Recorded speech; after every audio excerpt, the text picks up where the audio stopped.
God is aware of your battle with lust. What has your battle turned into? Has it turned into a pornography addiction like I had for 11 years of my life? Has it turned into a sex addiction? You're having sex with men or women outside of marriage, same sex relations. You have addiction to sending and receiving nudes. What has your battle with lust turned into? What have your thoughts, desires, urges, and behaviors turned into when it comes to lust? And you may be thinking, Levi, you're right. I'm addicted to these things. I keep falling into lust. I keep relapsing. Lord, take it away. Lord, where are you at? Lord, I'm so sick of falling into lust. Please help me. Is that you? God designed you this way. God designed your body to connect with your future spouse or your current spouse. The desires you have are natural. But what's not natural, because God did not create you to give in to those desires before marriage. He did not create you to watch porn, to have same-sex relations. When you give in to your lust, when you give in to these desires, you're activating a part of yourself that's supposed to be for your spouse only. Your future spouse, your current spouse. It's supposed to be for your spouse only. But you've become addicted to these things. This is why God tells us to flee sexual immorality. Because sexual immorality, lust, is too strong of a desire for us to have enough self-discipline, for us to conquer it on our own. That's why God tells us to flee. In 1 Corinthians chapter 6, verse 18.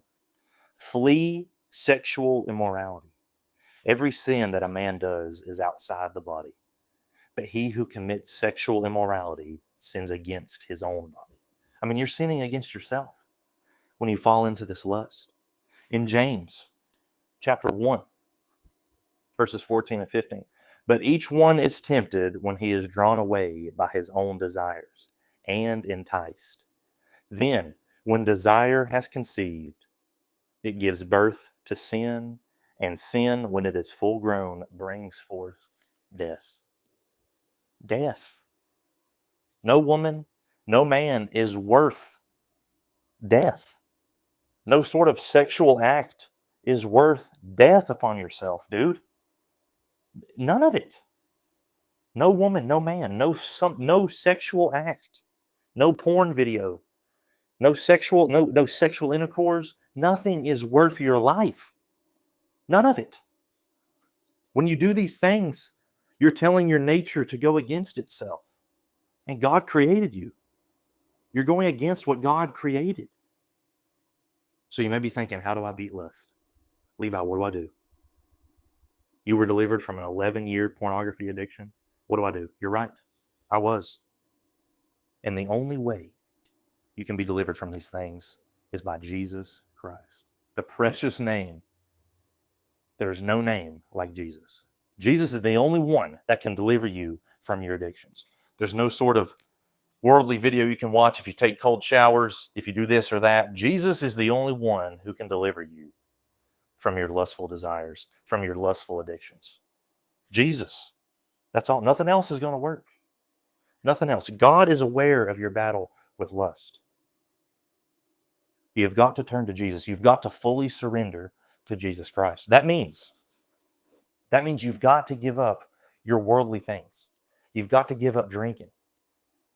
You've got to give up drugs. You've got to give up your video games that are not what you should be doing because they've got killing, they've got foul language, they've got drug reference, they've got all these negative worldly things that's going into your mind when you play.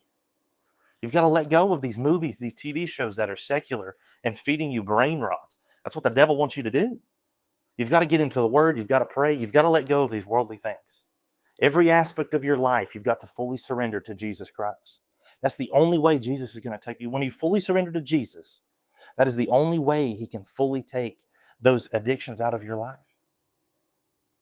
You've got to fully surrender to Jesus. God is aware of your battle with lust. Let Him take those things away. God bless.